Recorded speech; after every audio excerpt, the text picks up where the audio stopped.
तो क्या है ना, कहते हैं कि इव जो निपात होता है वो लौकिक संस्कृत और वैदिक संस्कृत दोनों में उपमा अर्थ में प्रयोग होता है।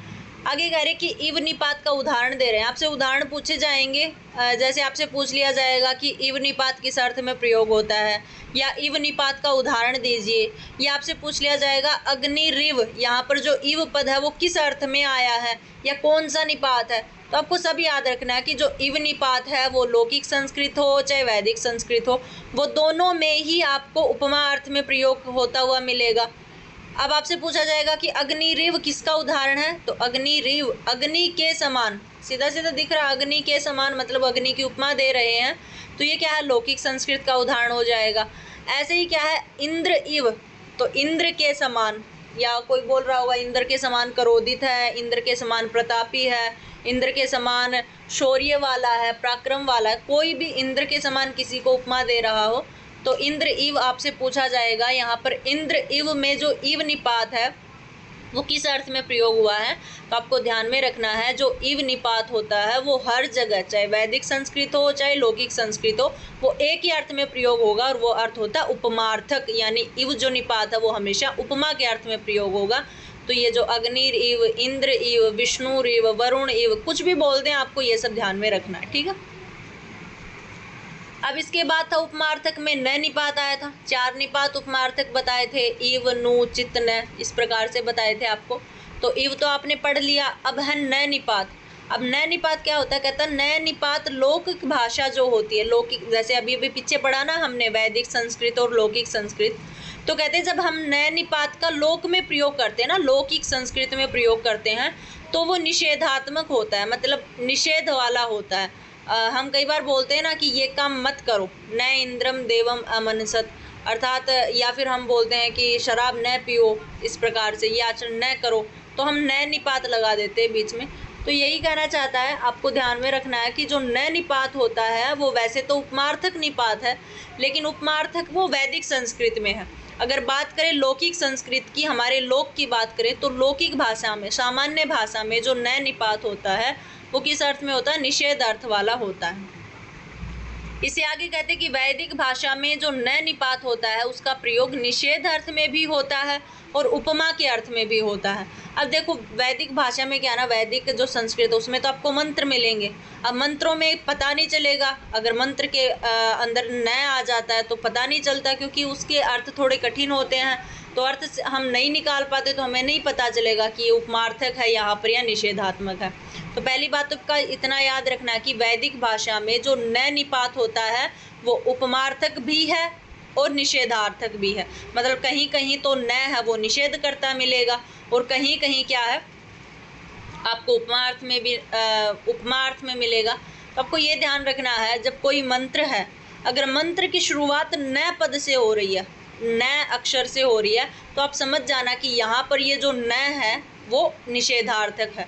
और अगर मंत्र के बीच में आपको कहीं न मिल जाता है, पद्य के बीच में मिल जाए, पद्य के लास्ट में मिल जाए, अंत तीसरे पद्य के बीच में मिल जाए, चौथे पद्य के बीच में लास्ट में मिल जाए, मतलब ये है कि पहले अगर मिलेगा बिल्कुल शुरुआत में न का प्रयोग होगा तो वो निषेधार्थक होगा, और मंत्र के बीच में कहीं भी आपको न का प्रयोग मिल जाए तो वो न आपका प्रायण क्या होता है, उपमार्थक निपात ही होता है, ठीक है।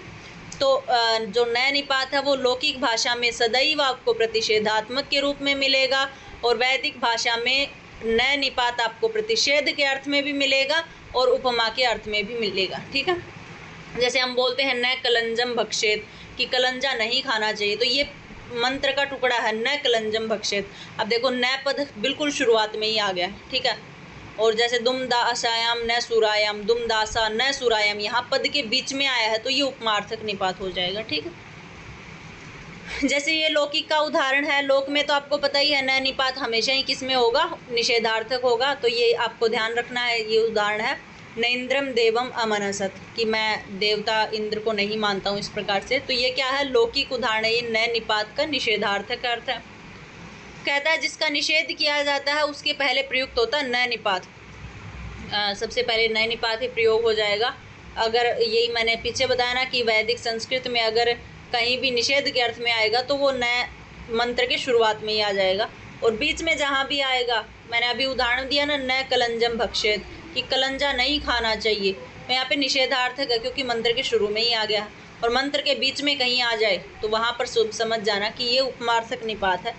कहते हैं उपमार्थक न निपात का उदाहरण कौन सा है? दूर्मदासो न सुरायाम। तो यहाँ पर दूर्मदासो सुरायाम के बीच में न का यानी मंत्र का टुकड़ा है और मंत्र के बीच में न का प्रयोग हुआ है, यानी यहाँ पर जो न है वो क्या है? उपमा के अर्थ में होता है। कहते हैं उपमार्थक न निपात प्रयुक्त होता है जिसमें उपमा दी जाती है उसके बाद में, यानी कोई भी उपमा दी जाए उसके तुरंत बाद में न पद का प्रयोग होता है और वो उपमार्थक बन जाता है। जैसे यहाँ उपमा है दुर्मदास है, ठीक है, और सूरा क्या है? उपमेय है। तो दुर्मदास है उपमा है, उपमा के तुरंत बाद में न पद का प्रयोग हुआ है। मतलब इनका कहने का मतलब ये है कि न से पहले वाला जो अक्षर होगा वो हमेशा उपमा वाला होगा, ठीक है। अब आगे था चित निपात। चित भी आपने पढ़ा था उपमार्थक में। उपमार्थक में आपने ईव पढ़ा था, नु पढ़ा था और चित पढ़ा था और न आगे पढ़ेंगे आप। न पढ़ लिया, इव, न, चित, नु, ये 4 पढ़े थे निपात। अब कहते चित निपात क्या होता है? तो कहते हैं अनेक अर्थों वाला होता है। आपसे सीधा सीधा पूछा गया बहुत बार कि चित निपात किस अर्थ में होता है, तो आपको एक ऑप्शन मिलेगा कि अनेकार्थक होता है। तो वही इसका ऑप्शन सही होगा कि जो चित निपात होता है वो अनेकार्थक होता है। अनेकार्थक कैसे? क्योंकि ये उपमार्थक निपात के अंतर्गत आता है, इसलिए उपमा वाला भी होता है। कहीं कहीं ये पूजा अर्थ में भी प्रयोग होता है, सत्कार अर्थ में प्रयोग होता है। कहीं कहीं पर चित निपात है वो निंदा के अर्थ में भी प्रयोग होता है, किसी की निंदा की जा रही हो।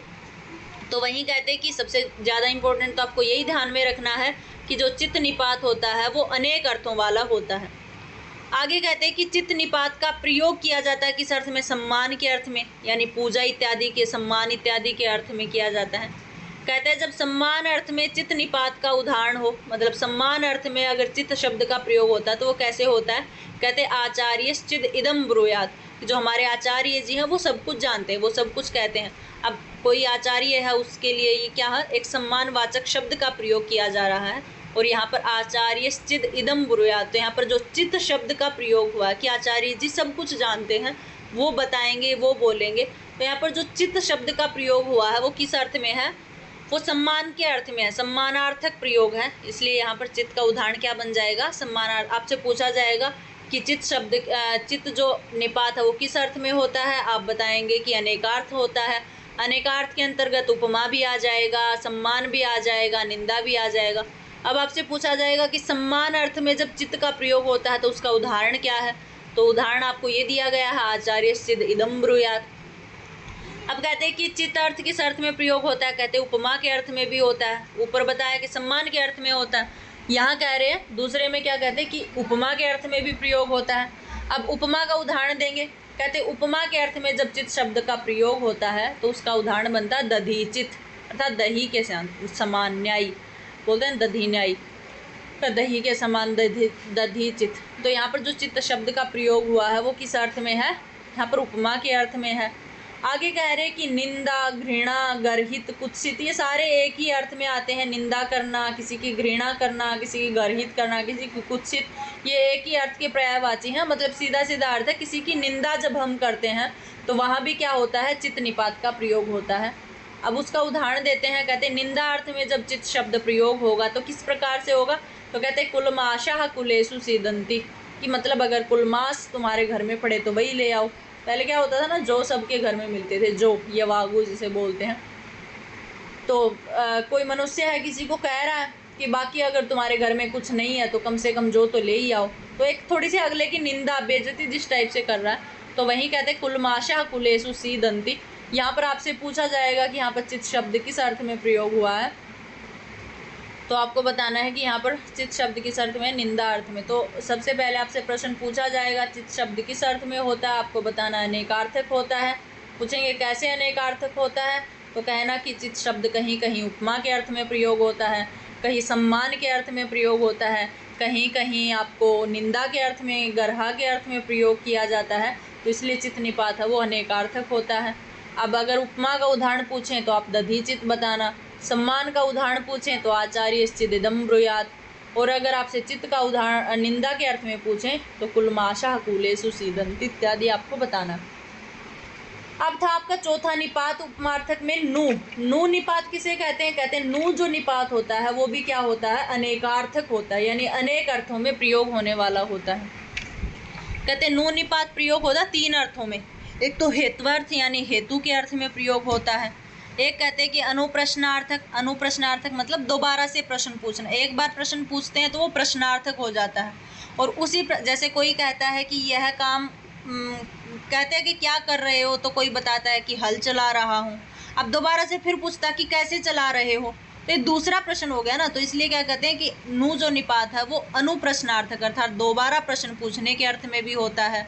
और उपमार्थक तो है ही, तो उपमार्थक 4 निपात होते हैं उसके अंतर्गत आता है, तो उपमार्थक तो नु निपात वैसे ही हो ही जाता है। तो कहते हैं कि हेतु के